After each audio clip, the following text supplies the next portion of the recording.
Okay, so we really need to talk about the Gyatt industrial complex because I genuinely think the internet has created an entire economy around people just being catastrophically down bad. Hey, like at this point, Gyatt isn't even a word anymore. It's a financial market, a cultural movement, and probably responsible for 14% of global internet traffic. And somehow we all just accepted it because probably the cat looks very cute. Like imagine explaining modern internet culture to someone from 1840s. Yes sir, millions of young men now spend 11 hours a day watching women exist in high definition while Subway Surfer gameplay plays underneath. Victorian scientists would immediately set themselves on fire. But seriously, the internet has completely industrialized attraction. Not romance, not love, attraction. Those are different things now, apparently. And honestly, the craziest part is how optimized it has become. Like, attraction used to be accidental. Now it feels algorithmically engineered by a Silicon Valley laboratory trying to maximize human distraction. Like, for 2 seconds, you open a social media app and dopamine, gym influencers, streamers, POV reels, AI beauty filters, anime edits, emotional manipulation tactics. Like, brother, we are fighting for our lives out here. But the internet knows exactly what it's doing because modern platforms realize something terrifying is that human beings will stare at attractive people forever. Like, I genuinely think if cavemen had TikTok, we would have ended instantly. Nobody would invent agriculture. We'd still be in caves watching Ice Age Cave Woman compilation part 17. And honestly, the word Gyatt itself is fascinating because it's so unserious. And that's how Gen Z copes with things now. Everything becomes an irony before it becomes emotionally dangerous. Nobody says, I'm deeply distracted by hypersexualized internet culture and its effect on my psychology. Now it's just Gyatt. We turned psychological collapse into vocabulary. And that's kind of beautiful, honestly. But also horrifying because attraction online stopped being human scale years ago. Like, think about this carefully.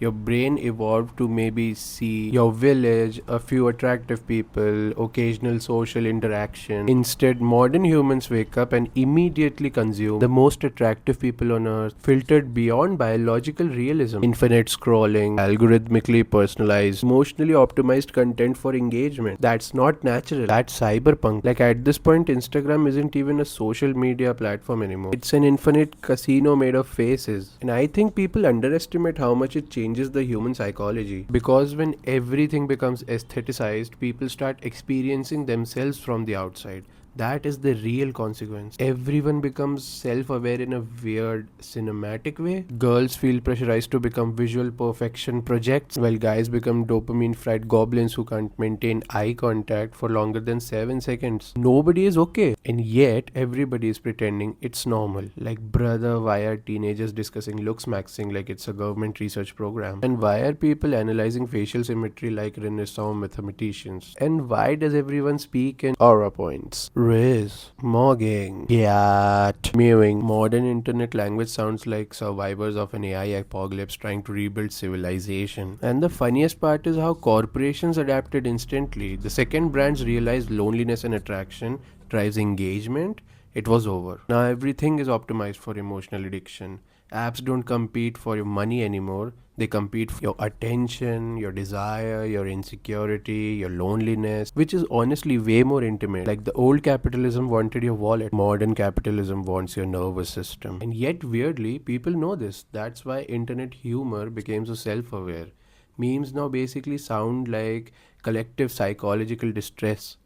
Like, people post, I support women's rights and wrongs. It sounds funny, but underneath it is a strange modern condition where everyone is overwhelmed by attraction, performance, comparison, and loneliness simultaneously. And that's why the Gyatt industrial complex exists, because the internet discovered that desire is infinitely monetizable, not happiness, not fulfillment, desire. The feeling of almost wanting something. That's the fuel source of modern internet. And honestly, I think that's why people are becoming exhausted. Because the brains never evolved for permanent wanting. The scroll never ends. There's always another face, another body, another aesthetic, another fantasy, another lifestyle. The algorithm keeps feeding the longing forever. And maybe that's why modern people feel emotionally weird all the time. Because we live in an environment where desire itself becomes the infrastructure. which sounds philosophical, but also explain why someone comments Gyatt every 6 seconds online. And honestly, future historians are gonna have the worst time explaining our civilization.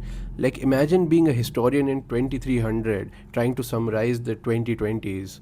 Yes, society became emotionally dependent on glowing rectangles containing attractive people and dancing. We are not surviving these allegations. But maybe the funniest part is, despite all this irony, people still genuinely want connection. That's the tragic part underneath all these memes.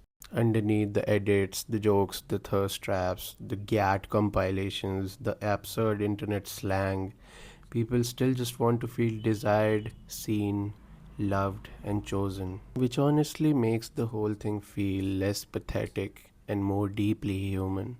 Even if the internet has turned it into a circus.